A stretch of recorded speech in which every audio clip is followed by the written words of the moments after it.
Welcome, everyone. It is Friday. The live stream is here. Welcome to the Nutmeg Tavern.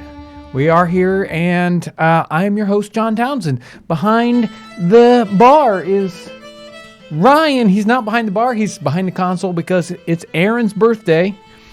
Happy birthday, Aaron. You're not watching the live stream because you don't want to be at work. But if you ever do see this, you will say happy birthday to yourself. So Ryan's on the console. Kyle. Why would he say happy birthday to himself? Hey guys. Kyle is on the console over there, and it's been a pretty busy day. It's been a pretty wonderful week, and lots of exciting stuff going on here. How's the stream doing, Mr.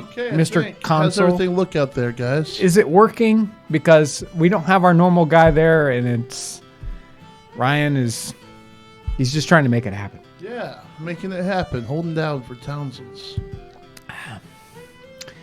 Quick shout out to the Wagners, if you guys are watching, Rick and Hillary. I'm drinking a recommended tea, so thank you for that. You gave me a couple of those, and I found something similar. Really enjoying that tea. So I'm nothing from behind the bar drink today. I don't know what Ryan would have fixed up for me. Something that would have caused me to breathe deeply, I'm sure. And Carol and Frank, if you're out there watching the live stream, hey, and I hope you enjoyed that document. I don't know if you purchased it, but I thought that was pretty cool. Found this really interesting document on eBay while I was doing my searching for interesting things to use in videos, and found this just very intriguing document. Sent that to Carol. She was excited by that. So other news that's happened. So the German kitchen was almost crushed by a falling tree. A couple days ago, we had this huge windstorm in the night, and I closed the door. I said, I'm not listening to this windstorm. It's like, hope everything's going to be all right. In the morning, Ivy went out for a big walk around the property. She said, nah, no really big problem. I walked out to my car, and like one of the biggest cherry trees on our property just missed the German kitchen. Could have crushed a vehicle or the German kitchen, but it didn't. So everything's okay. This weekend, I got to cut up a giant cherry tree. That's it for the big news. How about showing everybody the picture? I should have, but I didn't. Crazy. Yeah, it was pretty cool. Kyle, you got a question for me or two to begin our day? I have one or two, yes. How long did it take you the first time you tried flint and steel fire building? It takes a little bit to get used to getting that spark made, getting those angles just right so you get a good spark off your striker. And every striker seems to be a little bit different, at least each design. And getting a good piece of flint is very, very important too. You get a crummy piece of flint and it can be very difficult to get a good spark. And getting that spark to hit and land in your char cloth or punk wood and take off, boy, once you get that figured out, then it's easy. So how long did it take? It probably took me a half hour to figure out how to make all those things work right. But that's been so long ago, I have no idea. That's probably been 35 years ago or something. So who knows? Who knows how long it took me? It could have taken me 2 weeks. Was the American Revolution the first example of a large-scale guerrilla warfare? Probably, although I'm not sure how much of... No, I won't say that at all. I think that there were definitely techniques that were probably very similar during the French and Indian War, and I think any time that the Native Americans were involved in a large scale here in different wars in North America in that time period and earlier, that was totally a different way of fighting a war or fighting battles than what the Europeans were certainly used to. So depending on what you mean by large scale, I'd say any time you had any number of Native Americans, you certainly were fighting a different kind of battle. How did people in the 18th century keep food from spoiling? Well, food preservation techniques, we've covered a lot of them. Salting, drying. They did potting of meats where you would cook a meat and then you'd cover that over with a layer of butter or other kind of fat. Very similar to our deviled ham, and that comes in a little can. If you look at that, you can imagine if you didn't have the can, but you just kind of poured fat on top, which some of them sort of have that anyway, you've got that potting effect. They did a pickling, and so there's a couple different pickles that they talked about in the 18th century. Some of them were salt-based, a sort of a brine pickling, and then other ones were vinegar-based. Alcohol, keeping foods in alcohol like cherry or other kinds of fruits in brandy. Boy, there's probably another. They preserve things with sugar, so there were a lot of different preservation techniques. Were there recipes for religious observances like Shrove Tuesday pancakes in England? I think there were ones that were specialized for different special times of year, and since a lot of those special times of year were religious in their nature, they kind of were typical, but those tend to be fairly regional. In fact, I was just talking to somebody in email the other day about the regionality. Most of what we do in the cookbooks tends to be sort of a generic version of the cooking in that time period, what shows up in a cookbook, because cookbooks would be spread and sold in a large area. But the recipes that were really being used in most of those things were very family-oriented or very regional-oriented, and so you can imagine that they would have special recipes that they would always have on particular holidays, and they would be kind of a little bit more specific to the region. Boy, am I still there? Good. This one says, "Hello from Missouri. Thank you, John, for stopping and chatting with us at Martin Station. Did you ever find a chair?" Did I ever find a chair? Yes. Yes, I did. I can't remember the gentleman's name. James Hunt. That's well, I meant the other people. I was thinking of a name. There was a particular tent booth there, and the gentleman had a bunch of antique kind of things that fit the time period really well. Of really cool things. I spent about half my time there buying little things. Got the coolest thing, but I can't tell you about it. Got the coolest thing there that I'm going to be trying to make a replica of. So I'm excited about all the things I bought at his little booth. And I found a chair there, really inexpensive chair. So yes, thank you, Hunt. You said his name was Hunt, right? Yes, James Hunt. Thank you, James Hunt. I did find my chair. Hey, I'm going to grab a couple of donations real quick. Oh, yeah. So let me see here. Nancy Morgan has given 2 donations. Thank you, Nancy. Thank you, Nancy. There's no comment with them. I've got somebody else that said, can you do a video on medicine and say hi to Nicole? Hello, Nicole. Hello, Nicole. And let me see here. Max are cool said, did most people have horses in the 18th century, or only the wealthy people? And then Goofus Maximus. Could you do a compilation video on various food preservation techniques in use during the 18th century? Compilation? Yeah, that would be a good one where you just kind of touch on each one. Got too much nutmeg, if that's possible. Compilation on preservation, so you hit all the different preservation techniques and show. That would be a really good one. So thanks for that suggestion. Medicine. Preservation. I got to write this down or I'll forget it. So I know that we've tried to do a video on medicine in the past, and it was really great talent, but it just didn't come together for what we got. Yes. And we've talked about that for the future. We've got some ideas, right? Right. And there are a couple ones on the channel already. There's the one we did down at Conner Prairie with what's her name? Winslow. I can't remember her name right now. There's the one on medicinal herbs, and she shows us how Sarah Woodruff. Sarah Woodruff. Yes. At least it was a W. She shows us how to make a poultice and do some other things. So there's that one. I don't know if there's any way for you guys to find that link and put it in the chat. If you can, wonderful. We also did an interview way back 3 or 4 years ago, maybe 5 years ago at Mrs. Sinowal with a gentleman who does the medicinal, the doctor one. If you could find that one, that was kind of funny, and it's old enough that most people have not seen it. Okay. I can't remember how you're going to find that, except maybe searching doctor.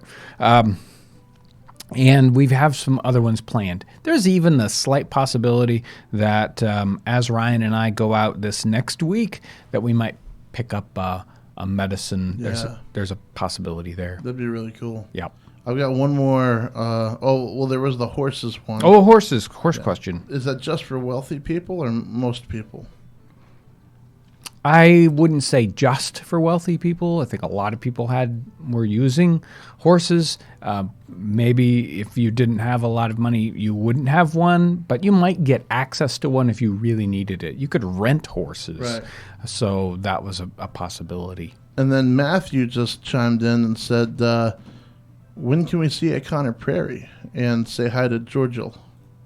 So What was it? Georgia or Yes? Georgia? But when can we see you at Connor Prairie? I don't have any Connor Prairie things scheduled, but if they get in touch with us or we think of something specific, I'd love to work with them again.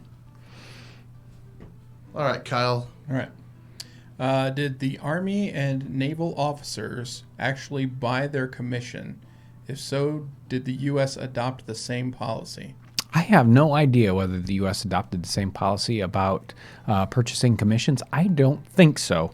They may have been a possibility in a militia kind of situation, but I don't think in the standing army there was anything quite like that. The naval commissions were not purchased, but as far as I know, but the land force commissions were in Great Britain during that late 18th century, early 19th century time period. That's what I know, which not a ton. Okay, this one says, in one of your very early how-to videos, you demonstrate the shoe buckles and many other products. Have you ever considered recreating these videos? Are you saying they aren't as good as they ought to be? That shoe buckle video is super ancient. It's probably 9-8 years old. That shoe buckle video is actually done by my father. He was actually doing the shoe buckles at the time. Yes, I should very much. I have a lot. I've got a lot of videos I need to do. We need some help, Ryan. We need more people to make videos. Yeah. Will all Townsends staff be getting dried stockfish for Christmas? Yes, they will. No, we will not. I John, found please, another. Please don't do that. I found another reference to stockfish just the other day. I was just randomly reading in Morley's little story, his memoir about being an indentured servant in the United States. He comes over in 1720, 1730. So this is a pretty early memoir, a fascinating memoir. Story of an unfortunate, I can't remember the total title of it, but he's going on board ship and they have stockfish, just like what happened to Cresswell 50 years later. Please don't encourage him, people. Yeah, You need that stockfish. You didn't eat any of the stockfish, did you? I did too. I ate Did it you? before Ryan did. Oh, He wasn't Don't as start scared with as me, I John. was. That's right. I was terrified. it wasn't that bad, was it? It was not. No. See? After it was cooked, Tasty. it was fine. Right. This non-cooked version, maybe not so much. Although people apparently eat it like jerky. So I just found that herb video and I threw that in the chat. Kyle thinks maybe not so much. If you eat stockfish like jerky, tell us about it. I'm very, very interested in that. Do you need to pound it up a little bit? I mean, I dealt with it and it was so hard. I can't believe that you could eat it without manipulating it. Yes, Ryan? No, I just can't imagine. It somebody would be eats like that chewing on a hunk jerky. of wood or something. I have no idea. I Piece don't know. of shoe leather. Yeah. Well, shoe leather's softer. That is true.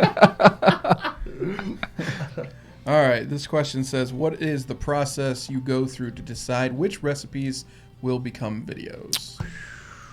I bet I can answer this What do you question. think, Ryan?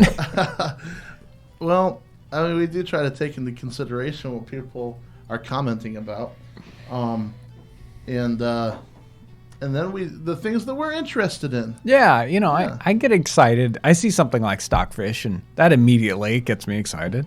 And I think, I don't know, I try to grab stuff that maybe people that aren't necessarily super interested in the history, but it's like the thing that ties everything together. So the artichokes was something that I thought would work well just because Yeah. it's modern cooking So- and it ties to history. Here's a secret. I'm gonna tell everybody. It's the secret. Don't tell anybody. We're always challenged by whether we make a video because it's going to have good information or because it's popular. Because, you want popular for multiple different reasons, but sometimes I pick out a recipe that I know is not going to be popular. It's not going to have a lot of views, but I think it's an important recipe to do. It's got specific information. It's very, very different from what we do today. And unless we can come up with something really catchy, almost clickbaity for title or for thumbnail, you can't make it popular, even though I want to do the video. And sometimes it's like, I'm just going to do this video, even though it's not going to be popular. Other times, if we did a video, we found something, recipe that was anything like an 18th century pizza, it would go crazy. Right? You can't go wrong with something like that. And fried chicken and Right. macaroni and cheese and those types of things. And they're good, and it's an interesting topic. But those are always, you can't go wrong with one of those. We look at all sorts of things when we're choosing a recipe. Is this something that connects with today's food? Is this something that's weird like stockfish? Is this something that I've needed that gets referenced a lot but nobody talks about? Eels, whatever. So there's a lot of different things that go into choosing, and sometimes it's just what I happen to be interested in at the time. It's probably easier to answer how do you decide what you're not going There you go. because there's certainly things that I do not want to try. Sharpen your pencil. I got lots of donations here. Oh, okay. Nat says that he made your white pot and it was delicious. I'm glad you enjoyed it. It is really good. Jonathan Parsons. The channel has inspired me to finally join a Revolutionary War reenactment unit. I do my own brain tanning and was wondering if there are patterns available for frontiersmen clothing. Thanks. So Patterns. I'm going to mow through these real quick. Carolyn asks, how common was carbon steel skillets in the 18th century? Carbon steel. Draketh says, super chat to vote for stockfish for Christmas. Oh man, come on. That's like coal. You're going to get That's stockfish. worse for than Christmas. coal. It smells a lot. It'll wake you up. It'll wake you up in the morning just smelling it.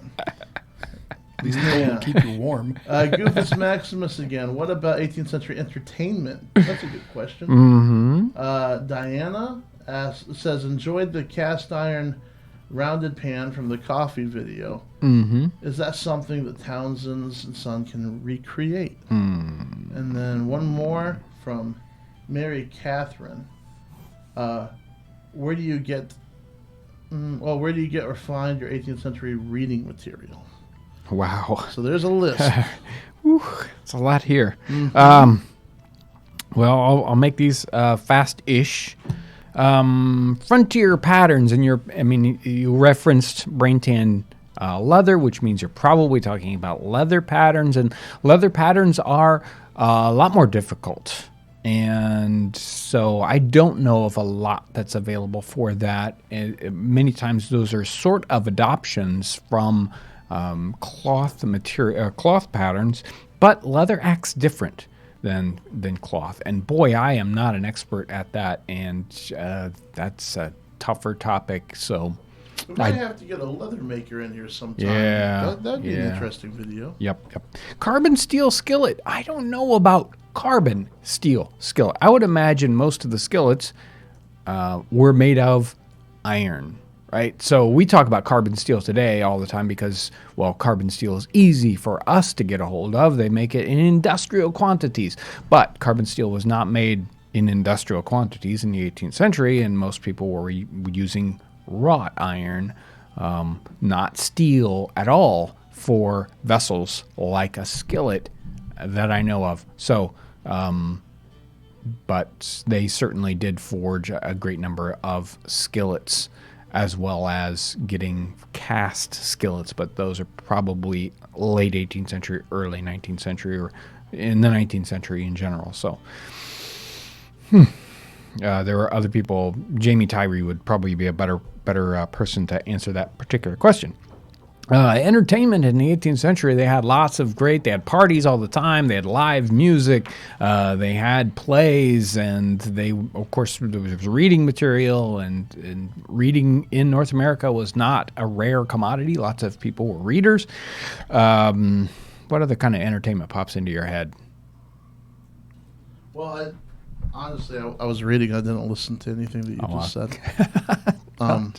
There's just like normal. You know, there are plays happening. Yeah, right. So there you go. I think I covered the biggies. There we go. Sorry about that. It's all right, Ryan. And the cast iron, the round cast iron skillet, a lot like a wok, makes it easier to cook those beans. You can still do those beans in little regular skillets, and that's probably what most people were using. It's just that round bottom made it easier to toss those beans around, and that makes it much easier. Coffee bean roaster, and they had specific coffee bean roasters that were round, and they would tumble the beans continuously. They kind of look like an orange juice can. No, a big can, coffee can on a stick, sort of, and they would rotate the beans around. So they had different sorts of roasters. I'm pretty sure Dave brought that in when he was on a live stream, so they might be able to see that if they go back and look for coffee on the live stream. Well, and that one little roaster, I think, is in that same video that they're referencing. That has that round little roaster thing. So, but I doubt we can only take on so many special item projects, and we've got a lot. It kind of building up right now, and each one of those takes a lot of extra time as we do the research and build that product, and so we'll do our best. But that one's down the line. Reading list. I use paper whenever possible, for printed books whenever possible, to do my research, because my brain likes printed books better, at least in a from one end of the book to the other sort of way. I really enjoy searching through books online and using tools like that to search for individual words, phrases. You can really kind of skim through things really, really quickly and find interesting things that you then say, okay, what I really want is this whole thing in print so I can digest it properly. So I use Google Books a lot. So I'll go into books.google.com, type in a topic, a particular word, a phrase, whatever. I'll go into the tools section. You hit the little tools tab. It brings down the time frame box, and you say custom, and you put in the time frame that you want it to search books into. It doesn't work perfectly. In fact, it doesn't even work very well, but it does something. It does sort of restrict those searches, but it's kind of painful because you know there's a lot more out there than what it's giving you. That's what I do, though, a lot. I spend a lot of time doing that. All right, I know that there are some more donations that came in, but I want to give Kyle a chance to read the questions. So regular questions. Here we go. Have you ever come across 18th century horsemanship in your research? I am a history and horsemanship student. Horsemanship. No. That is not one I've got. Yeah. It sounds like just a fascinating topic, and I am positive that there is content out there, but that's not something I've run up against. It's not one of those sort of searches that I have done. It is amazing how many different facets of standard life in the 18th century that everyone had to deal with, that there's lots of content on. And here I've been doing it for 30 years, never even touched on the topic. Were there surgeons in the Revolutionary War required to have graduated medical school? No. There weren't a lot of medical school situations in North America. There were certainly some. What qualifies for you being a doctor is almost, okay, you're breathing. Do you have a saw in your hand? Okay, come on in. You're going to be a surgeon in certain circumstances. People would just read on the topic, and so I don't have any real specific thing that I've read on that recently, so I can't speak to it beyond that. But we would be amazed by the people who were doctors in the 18th century and the lack of their training, and just exactly how not systematized that whole system was. We're so used to everything having a very, very specific procedure. You want to become a doctor, you do this, you do that, you do this, and then you take a special test, and there you are. You're accreditized and all that. They just didn't have that in the 18th century. Different ethnic groups had strict dietary restrictions. How difficult was it for them to maintain those restrictions? I don't know. Yeah, that's a tough one. Yeah, that is a difficult. That's a difficult one to do specific research on, because you have to, find that specific group and have that person talk about those sorts of issues, and that's not the easiest sort of research to find. And of course, I haven't read on that topic specifically, so cannot answer that question very easily at all. Hey, we need to talk about how I'm not behind the bar. Yeah. And, okay. It's Aaron's birthday. There we go. So if you're catching us midstream here, it's a little different. The bar is empty because the bartender guy is behind the console. Aaron, who's usually there, it's his birthday, is gone. He's not here. And so if the stream is all wonky and jiggly and you can't hear me properly, it's all Ryan's fault. It's all my fault. Yep. But I think he's probably doing an okay job. But there is no whiskey in glasses today, Nope, that's for nope. sure. I'm just having a nice, healthy tea drink. Man, Healthy. tea. So, It is healthy. It's got caffeine in it. You know it's healthy. All right. So let's talk about some donations. Okay. I'm going to find out where I'm at here. Oh, there we go. Okay. This is, I don't know. See, Aaron's got a hard job. He does. Artist Ozinus. There we go. I feel like a lot of these recipes could use some garlic. Why so little garlic in the 18th century? garlic. Okay. All right. And Jim Lindley. I have my great-grandpa's harness making tools. That's really cool. Mm-hmm. Yeah. And Tina Burford. If somebody comes across a cookbook related to the 18th century, say West Coast mission cooking, may we send it to the shop. Okay. Okay, that's what I got for you right now, guys. Thanks so much for your donations. That's Yes. really awesome, and it goes a long way. Right. Garlic, and some of the other herbs and spices that we use a lot. And garlic is one of the best examples. English cookery, they were not excited about garlic. Garlic shows up in sometimes the medicine books, and occasionally I'll be surprised when I run into it in a cookbook, but it just does not show up very often. But it is being used in continental cooking, so Italians or especially French cooking, Spanish cooking, you're more likely to find garlic popping up there.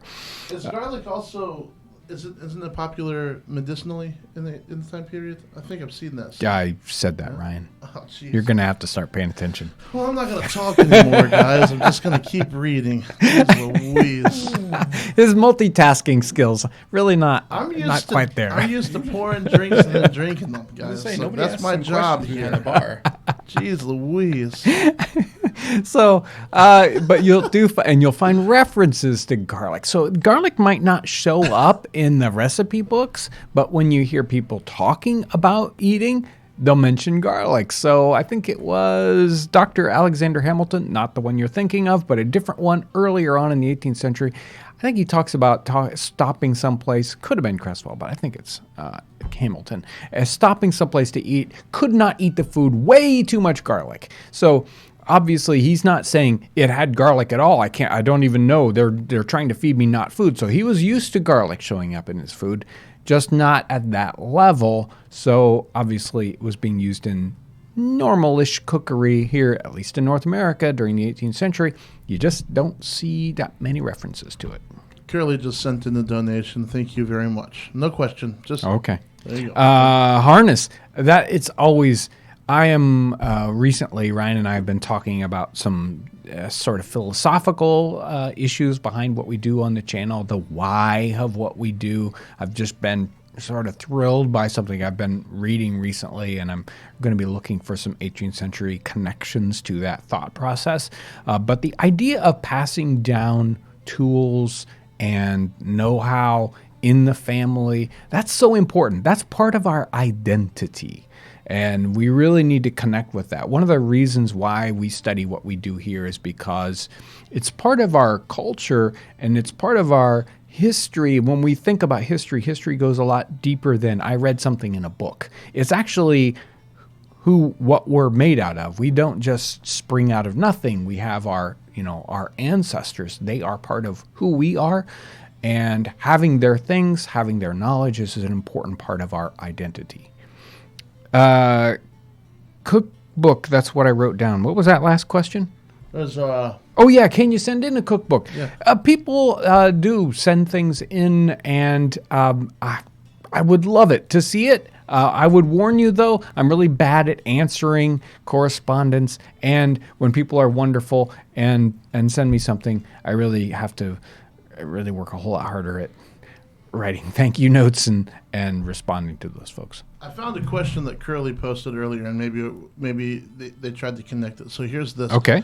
I know wine and beer were the most influential alcoholic beverages, and were probably preferred alcoholic beverages in the 18th century in America. What can you tell me about mead in colonial America? Mead. And we touched on that at least in people ask the mead question. We did an episode that talked about mead a little bit. I think mead is in the title. Mead is showing up in the cookbooks. What's happening in North America is a tougher question to answer. But in the English cookery cookbooks, mead is still in those. But that I believe that most of those mead recipes are mostly holdovers from when mead was more popular in the 16th and 17th century. And cookbook writers are the most... plagiarism isn't one of the words I want to use, but they really borrow from, and sometimes it is just straight up plagiarism, but they borrow from cookbooks of the past. And they are bringing food from the past into the future, and they will adapt it. And, it seems like new things are slowly added to cookbooks, and very slowly the old things that are actually no longer popular drop out of the cookbooks. Probably one of those deals where, hey, here's a really good cookbook. Which one are we going to push? Which old recipe are we going to push out, right? So things continue to stay in the cookbook even after they're popular. So mead is staying in cookbooks in the 18th century. It's just not as popular and may not have been popular at all. But there certainly there are references to mead. If you want a more popular drink that's showing up especially in North America than beer and wine, both rum and sometimes whiskey that's being sort of exported to a certain extent, and cider and perry are the kind of big drinks that are being made in that time period. Cider and perry more popular than beer in North America, probably. All right. So before we go on to some more questions, you had talked about wanting to ask them about some stuff. Yeah. You want to go there? Sure. Although there's so many just intensely wonderful questions, it's just hard to drag people away from that. I had a question for you, and you can comment in the comment section or the chat section, and maybe Kyle can pick out a few of those and read them out.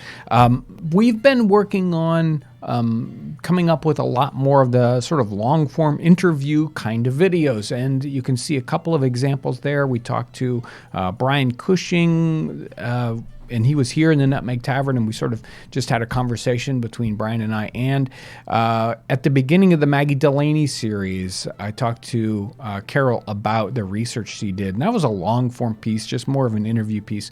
And we want to do more of that kind of content, but we don't know what people are actually looking for, how long a piece that they're interested in, and what that should look like.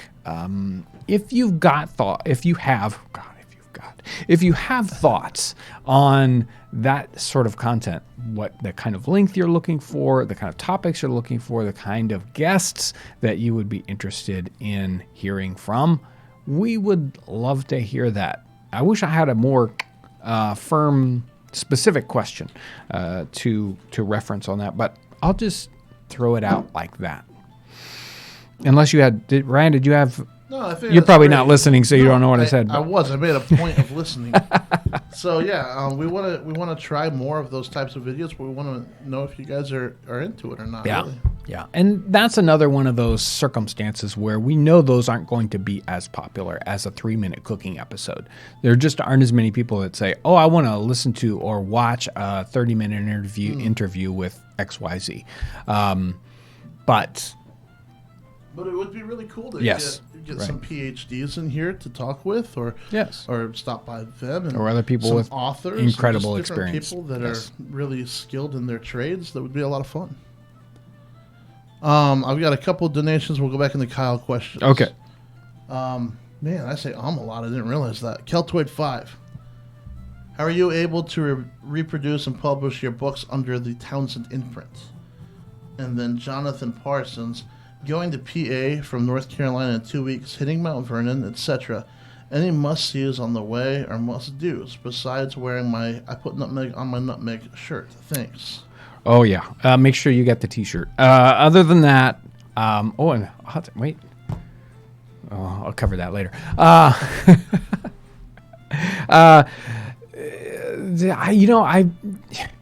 If you're close to Mount Vernon, you can't go 10 feet without tripping into a really cool historic site. So, yes, there are a lot of must-sees. If you get a chance, Gunston Hall is right up close to there, and just a plethora of other great historic sites in that area. So I don't have any specific recommendations, but it's a great place to go and visit for that sort of thing. Townsend imprint questions, the books that I do. I would like to do more of those.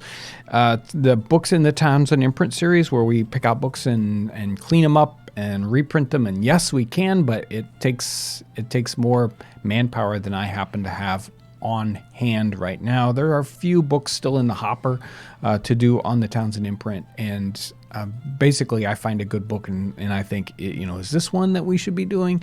So... I wonder, their question is, how are you able to reproduce them? How? Yes. So I don't know if that's a legality question, or I'm not sure. Yeah, if the question is legality, those are in the public domain. They were printed, they were published they were published before 1923, and are so far into the public domain, it's not even funny. So those different scannings are available. You have to dig around and find one that's really decent, and then reform it and print them. So it's actually quite a bit of work. Yeah, exactly. All right, hey Kyle, do you have any responses to that question John threw out there? I do. Yeah. Okay, so Some people are saying interview with a tanner or a leather worker. Mm-hmm. Let's see. Packs and kits for traveling, family gear and such. Mm-hmm. They want to see more demonstrations and not so many conversations. Oh, okay. Let's see. Interested in learning more about Native Americans in colonial America Mm-hmm. from a native person's perspective. Yeah. This one says, I really enjoy long interviews, especially the Maggie interview. Maybe more long hunters and boat builders. Boat builders. Man, that would be cool.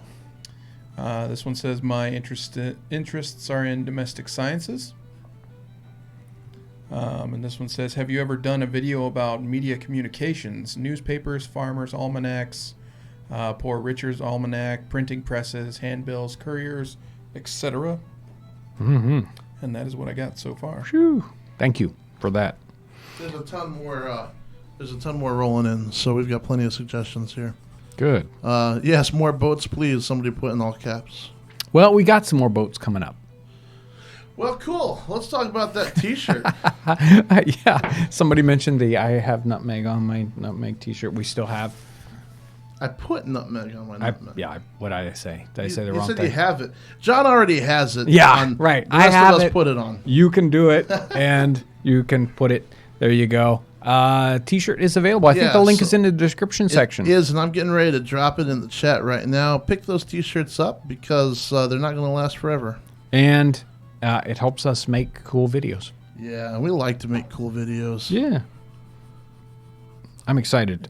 We've got so much great content in the can right now. Aaron has to edit this stuff. It's already been shot. You saw something like the Simeon England little interview that we did that was on Wednesday. That was just one of the little pieces in the great giant pile of footage. We came back from a 4-day trip with 7 or 8 videos. Yeah, right. We're getting ready to do John the and I same are going thing. down to Nashville next week to do some Right. more. It's going to be crazy. Right. And if I had time to just sit around at home, I probably have another half dozen incredible videos that have to be shot, and I'm not at home to do them. So arg. Did you tell them about the drone? Oh gosh, I wish I had the footage. It's in my phone. Yeah, we were shooting some footage for a boat video that will be coming out pretty soon, and we were doing some drone footage over the lake with the with the drone. And so Aaron, I'm in the boat, and Aaron is flying the drone, and let's just say he got so close to the water that they were merging. Anyway. Oh, no. Yeah, it was not. Oh, did you not see You that? didn't see the footage? I'll have to Told show me it to about you. this. Well, it's kind of scary to speak of, actually. Yeah. All right, you got more questions, Kyle? I do. All right, cool. Give me 1 second here. There we go. Okay. All right, where was I? What kind of machinery did they have back in the 18th century? They had amazing technology for what they were doing. And you can see some of these wonderful, giant, very, very interesting, I wish we could duplicate them machines in Diderot's encyclopedia. Can you imagine, they're not actually steam engines, they're atmospheric engines, but they had steam-like engines. They actually used the reverse. The idea is that they would use the pressure of the air when the steam cools to power the engine, which isn't very powerful. But they had these giant steam engines. They had just incredible, cool drop hammers run by water in the 18th century. They had. Cool.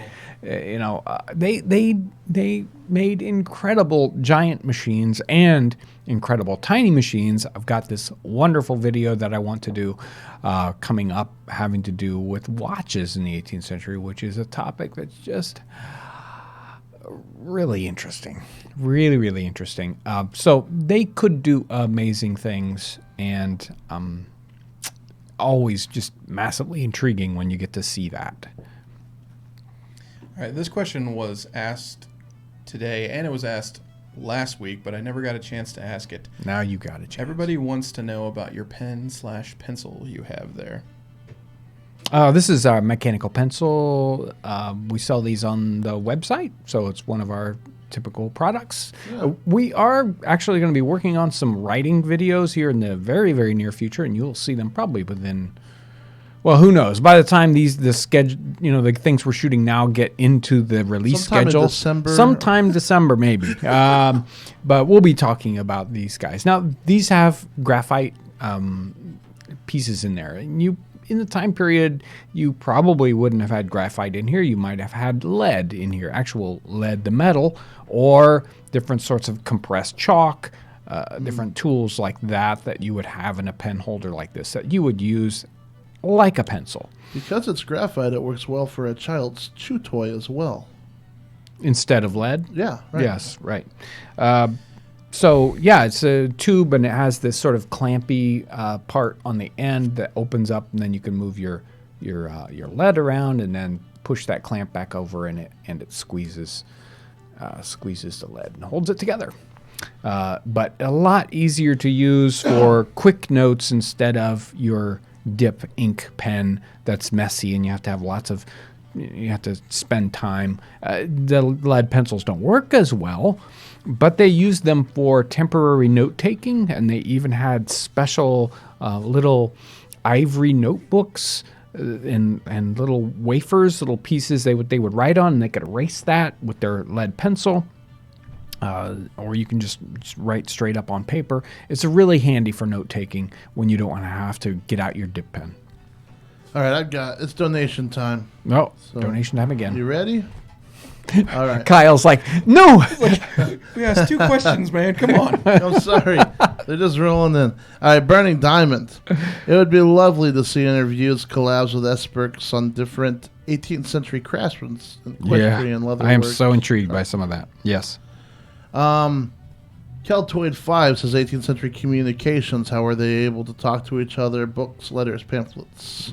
I got my shirt yesterday. Thanks, Keltoid Woohoo. 5. Chris says, how many nutmegs does John go through in a month? That's going to be a hard one. Yeah. I don't know. Jake. If I can count that high. Love your show. Always excited each time a live video is released, or a video is released. Jake, yeah, likes them all. Thank you, Jake. Super. And Goofus Maximus. He's there again. Man, Or you're there again. are your designs on TeePublic? TeePublic.com. They can print designs on shirts, coffee mugs. I think Goofus Maximus works for TeePublic.com. That's okay. No, they're not on there, but Yes. thank you. So how many nutmegs do you go through in a month, John? Actually, there's a lot of nutmeg in a nutmeg. They go a long way. I've been chewing on this one here in the live stream for probably 3 months. So, but I like nutmeg. All right. I don't want to answer that on that. All right, Kyle, go for it. All right. How is masonry done?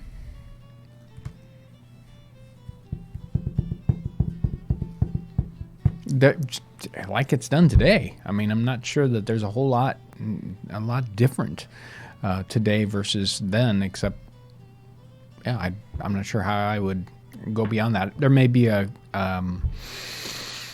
something they're thinking of specifically, but I don't know. It just says, how was masonry done? Yeah. Does it? Are there any evidence of Austrian muskets being used during the American Revolutionary War? There were a lot of. There was a great clamor for firearms, and there really weren't that many, especially the sort of military muskets, committee of safety muskets being made in North America. We were importing a lot of muskets. Spanish muskets are showing up, and sort of the Dutch trade musket, those are showing up, and undoubtedly there's other styles. They're actually, let's say, from other countries, but most of the styles are very, very, very similar in the 18th century for those military muskets. So I don't know about that particular country specifically, but we were certainly importing muskets, and they would show up from all strange places. Why are the amounts of older recipes so huge? I think that most of those cookbooks, they're thinking about cookery for a large household. So cookbooks were fairly expensive. Most of the people that are cooking, they might be cooking for an estate or, lots of like a house like Downton Abbey. So, you're going to cook for a lot of different people. Other times the amounts are large because they didn't expect to cook every meal and I'm going to have to cook 3 meals in this day. They would cook certain things and they would expect that to last for multiple days. How it lasted on the shelf without rotting and killing people from food poisoning, I have no idea, but that's also one of those things. It's more efficient to cook large quantities and then eat it for several different days. So there's a couple of different reasons why you find bigger recipes. All right, I'm going to do 3 donations, then we're going to hit lightning round, Kyle. Ooh. Okay, so let me see here. Randy says y'all just ignored these answers to the "what would you like to see" question. Didn't mean to ignore them. There's just a lot coming in. There's a lot to read, and we'll go through and look that up. Sure, yeah. But part 1, Violet Harper wrote women's roles in their professional trades. The second one was Wendy Rock. Would love to see more women covering fashion, crafting, like needlework. That would be awesome. Nat Fulmer, your show has been invaluable for me to research food for the fantasy novel I am writing. Thank you so much. Randy again. Here's part 3. MJ Hawk, I love the channel, but is very masculine. More women, please. Part 3. MJ Hawk, I love. Oh, okay, that's the same one. It's twice. Yeah. Okay. Yeah, there you go. Women's roles, fashion, and needle. More women's studies kind of stuff in general. And hey, they are 50% of the population. So yeah, there's a lot of topics there, and good stuff. Good stuff. I got a couple people in mind for some of those topics, and we've got some women related topics coming up in the hopper. We do. Yeah. Yeah. All right, Kyle. Lightning round. All right, here we go. How much was a uniform and all the equipment for a soldier? I cannot answer that question, and it's hard to answer because what their amount of money was worth is different from ours, and the fact that I don't know those how much a particular garment was going to cost. That'd take some research. I'll see what I can do. Can you guys make a video with your fishing kit? We will do our utmost to do that. We got some stuff planned for that. Yeah. How would spices be kept in the 18th century? Whole form as much as possible and sealed up in jars and whatnot, if you could do that. Spices go bad, so you really want to keep them in their whole form as much as possible. Grind them at the time you need them, so that helps. Did everybody own a gun in the 18th century? No, everybody did not own a gun. If you didn't need to do hunting or you had a militia sort of situation, you didn't need a gun. There was a little bit of protection, you might have a pocket pistol or something, but even that was for people with a good amount of money. Has anything funny ever happened to you at a reenactment? Undoubtedly. Thankfully, I can't remember. I can sell some funny things. Hey. That's enough of that. What forms of identification did people have in the 18th century, if any? Not much. Identification is one of those weird topics, isn't it? Can you imagine how you would... I'm always perplexed by that and how they would... I'm looking for this person, like you're trying to find them they took off with something, they stole something, and unless you just... they had some kind of identifying mark. Right. It is a interesting topic. And my last lightning round question, could you do a video about writing with ink and letter locking? Yes. We're headed down this next week to do a whole series on that, a big series on that. There's a ton of topics. As soon as we started digging into it, it just kept going and going Yeah. and going and going and going. And we said, wow, there's a lot to cover on that. So we will be covering that in depth in the near future. Whew. Do we have anything else on your side, Ryan? No, I think that's it. We had one person give a $5 donation, but it says message retracted, and there's no name. But thank you very much for that. Right. Yeah. I want to thank all the folks. We just got back from Martin Station. We had a great time with everyone we met at Martin Station. Somebody mentioned that here, the hunters. It's a tremendous set of folks. And in fact, everybody that we deal with in the reenacting community is amazing, helpful, kind. We are always excited to work with everyone when we get a chance to go out. So thank you everyone at Martin Station and everyone we met. Lots of stuff coming up, and so we're just really excited about what's happening here on the channel, how you guys are reacting to it. We get lots of wonderful support. I didn't have the names for this week's Patreon, but they'll go into the next time I get to read Patreon names. If we do a live stream next week, we're going to very, very much try to do a live stream, but it'll probably be on the road, so it'll be a little different. The standard phone thing, and it's going to be really hard to get the questions through. And so bear with us on next week's live stream. I want to thank everyone who did Super Chat. Thank you Thank you everyone on Patreon. Thank you all you wonderful viewers. You watch our videos, you comment on them, you help us in innumerable ways. Thanks for watching today.